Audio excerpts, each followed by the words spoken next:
I'm Andrea Houston with Extra, and I'm sitting down with Kevin Beaulieu, Executive Director of Pride Toronto, as plans begin to gear up for Pride 2012. Thanks for coming in, Kevin. Thanks for inviting me. Glad to be here.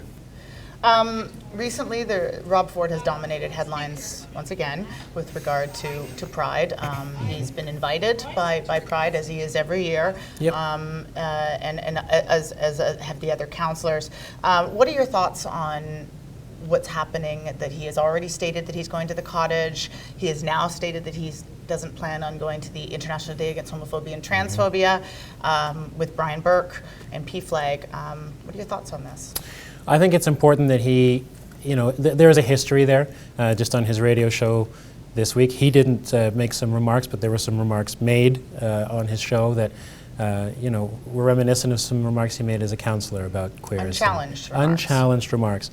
And because of that history, I think the opportunity has to be there for him or any other councillors who have not been able to come forward before and support our communities. That opportunity always has to be there. They have to be able to learn and grow, or if it's not about changing, then at least to set the record straight. That opportunity hasn't been taken yet at this point. We issue, as you said, invitations across the board to levels of government, to Friends of Pride, to community leaders, to sponsors, to partners. This is one of those invitations. They're all offered in good faith, and most people want to be there. I think most people should want to be there. And a lot of councillors, a lot of our friends are. And we're very appreciative of that show of support, and we always hope that there will be greater shows of support in the future. Premier Dalton McGinty has also said that he is not attending Pride this year. But yet that has not had the same attention that Rob Ford has. Is there a difference?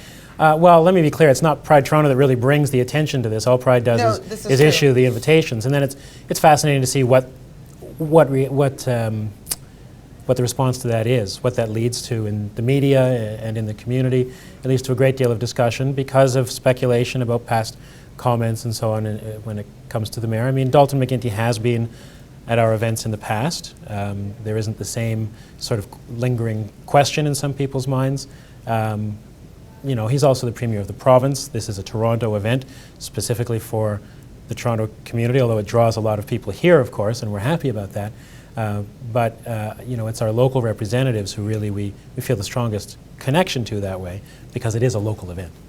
Would you say you're on schedule?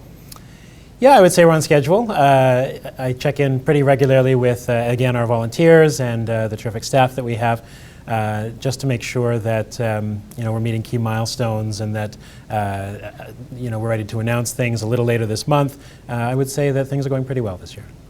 Speaking of announcements, can you let us know, maybe give us a sneak peek of who the headliner is, maybe what the stages will look like? I can give you a little bit about the stages. The headliners I have to hold off on a little bit until everything is confirmed and ready to go and the schedule is all set. But I can tell you that we'll have 5 stages this year. We're quite excited about the new stage up on just on Church, just north of Wellesley, which will be largely programmed with trans artists and programming. We're quite excited about that. We will have the stages that people have become accustomed to over the years, of course, in the central stage, the Wellesley stage, the village stage, the south stage, and they will be programmed with about 250 artists over the course of the weekend. So, and a great diversity of artists. We're very proud that last year, for instance, 97% of the artists that performed at Pride were Canadian and local artists. It's a great opportunity for development of local queer talent and a chance for them to get a little exposure and build an audience. We're very proud of the role that we're able to play in that. Any route change at all? The parade route will be the same as it has been. The Dyke March actually is going to take a slightly different route. We'll go down Yonge Street as it has before, but then we'll actually end in Allen Gardens, where there'll be a bit of a chance to collect and gather in a nice green space at the end of the march. And of course, many people will want to head back to the village for some of the entertainment as well. But our Dyke March team that's done a lot of work this year on the festival and really I think has been doing a terrific job, have decided they want to try something new. What about the Trans March? There was some changes last year. There was a break-off group. What are the plans this year? The Trans a trans rally and march will begin in the park. I forget if it's George Hislop or Norman Jewison Park. We'll then head north to Bloor and over to Church and back down again on Church. So it won't go down Yonge Street? No, it won't be. Thank you so much, Kevin. I Thank really you, appreciate Andrea. it. And I'm very much looking forward to Pride again this year, Thank as you. I always You do. too. Great. Thanks.